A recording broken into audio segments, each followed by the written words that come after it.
The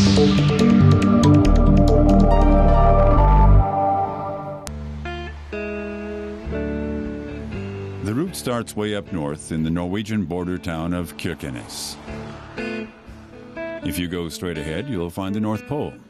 If you turn right, you'll arrive in Russia. It's summer, and the midnight sun is shining, so it's possible to cycle around the clock. Anyone searching for lingering traces of the Cold War ends up in Kirkenes, the last fishing village on the way to Murmansk.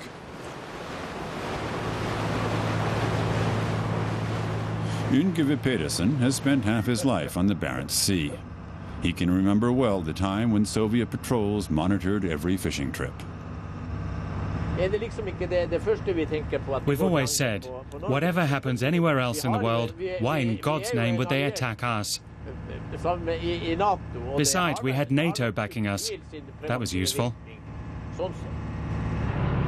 These days, Yngve Pedersen has a certain sense of gratitude towards his eastern neighbor.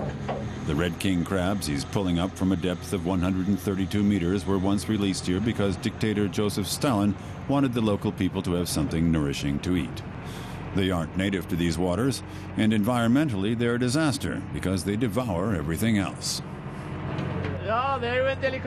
It's a delicacy, but the Russians don't see much of them because they all came over here to us in the West. Why is that? Maybe they like the food better. Yngve throws the smaller crabs overboard.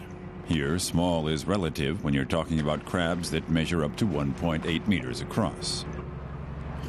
3 ships in the harbor are waiting to be broken up. The Russian flag flies from the barges carrying scrap metal. In the village, they say there's a man who accompanies the old rust buckets as they make their final journey. We call, and he comes out onto the pier. Hello. He introduces himself as Valieri and says he was the captain of 2 of the vessels. Now he says he's waiting for the price of scrap metal to go up. He invites us on board. He says this boat has made its last voyage.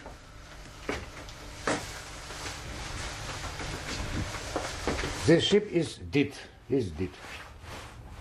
Broken. Yes. He's been living on the vessel for 2 years. We decline the invitation to join an afternoon drinking session in his quarters somewhere 2 decks below. Kitchen. Nice. Very nice. Kirkenes has made its peace with the Russian boats and the Russian crabs. We continue our trip into Finnish Lapland, a region home to the mosquito.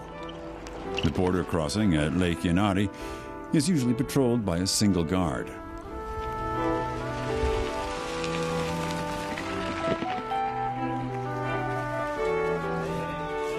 Lieutenant Vesaluedes says his post here is very peaceful. Visitors are rare. The no man's land is well cleared, but the fence is really just more symbolic.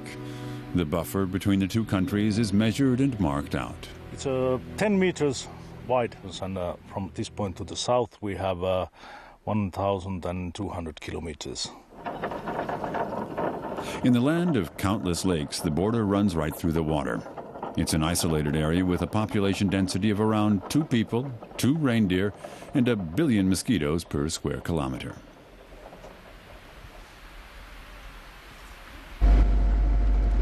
For some species, the border doesn't mean a thing, and that worries Kalevi Padar. He's looking for his reindeer herd within a radius of 30 kilometers. The cows have just calved, and the young animals are easy prey.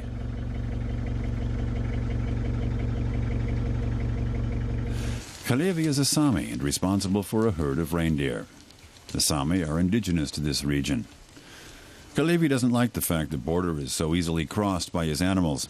He too can cross over if his reindeer stray too far, but he's powerless against hungry predators.